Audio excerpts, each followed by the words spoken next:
Hello everyone, मैं हूं पारुल और आप सभी का स्वागत है मनभाव ड्रीम्स पर। तो आज मैं बात करती हूं दो टर्म्स के बारे में, सोशल इनिबिएशन और सोशल फैसिलिटेशन के बारे में।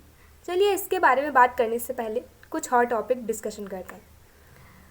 आपने कभी ना कभी नोटिस किया होगा कि जब आप कोई काम अकेले करते हैं तो काम कम अच्छा होता है अगर आप उसी काम को किसी ग्रुप में करते हैं, या फिर आप कोई काम कर रहे हैं और कोई व्यक्ति अपनी प्रेजेंस बनाए हुए है उस काम करने के दौरान, तो आपका वो काम ज़्यादा बेहतर होता है अकेले में करने के बजाय। ऐसा ही कुछ देखा एक साइकोलॉजिस्ट जिसका नाम है ट्रिपलेट। उन्होंने देखा कि जब कुछ लोग अकेले साइकिल चलाते हैं तो वो काफ़ी टाइम लेते हैं साइकिल चलाने में, मतलब एक डिस्टेंस से दूसरे डिस्टेंस पे जाने के लिए उनको काफ़ी समय लगता है और वो बहुत धीमे साइकिल चलाते हैं, उनकी परफॉर्मेंस कम अच्छी होती है। लेकिन अगर वही वो साइकिल ग्रुप में चलाते हैं तो वो एक डिस्टेंस से दूसरे डिस्टेंस पे जल्दी पहुंच जाते हैं। अब उन्होंने सिर्फ इस चीज़ को ऑब्ज़र्व किया था, मतलब कि देखा था। लेकिन साइकोलॉजी में कोई भी बात आप देख लें ऐसे थोड़ी ना होता है, उसमें होता है कि आप साइंटिफिक प्रूफ दें। इसके लिए ट्रिपलेट ने एक एक्सपेरिमेंट किया, बच्चों का एक ग्रुप बुलाया और ग्रुप बुलाने के बाद बच्चों को दो भागों में उन्होंने इस एक्सपेरिमेंट को पूरा किया। उन्होंने बच्चों को एक रील दी, रील पे उन्होंने धागा लपेटने का काम दिया। एक टाइम पे उन्होंने बच्चों को एक रूम में दिया, सिंगल बच्चा एक रूम में गया और वहाँ पे जाने के बाद बच्चों ने रील में धागा भरना स्टार्ट कर दिया और उसको रील में पूरा धागा भरा। उसके बाद उसका पूरा टाइम नोट किया गया कि एक बच्चे ने अकेले उसमें कितनी देर तक में धागा भरा। उसके बाद सारे बच्चों को ग्रुप में रखा गया और फिर से उनको वही काम दिया गया, उनको ग्रुप में वो धागा भरने का काम दिया गया।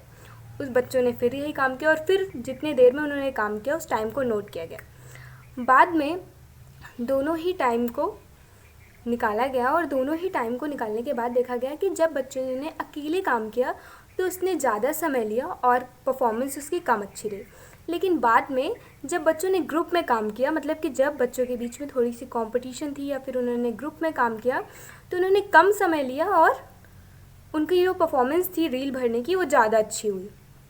जिसके बाद से सोशल साइकोलॉजी में इस घटना को नाम दिया गया सोशल फैसिलिटेशन। इसका मतलब सोशल फैसिलिटेशन का सीधा सा अर्थ है कि अगर हम कोई काम अकेले करते हैं तो काम अच्छा करते हैं, लेकिन अगर हम उसी काम को ग्रुप में करते हैं तो इस काम को हम ज़्यादा बेहतर तरीके से कर सकते हैं।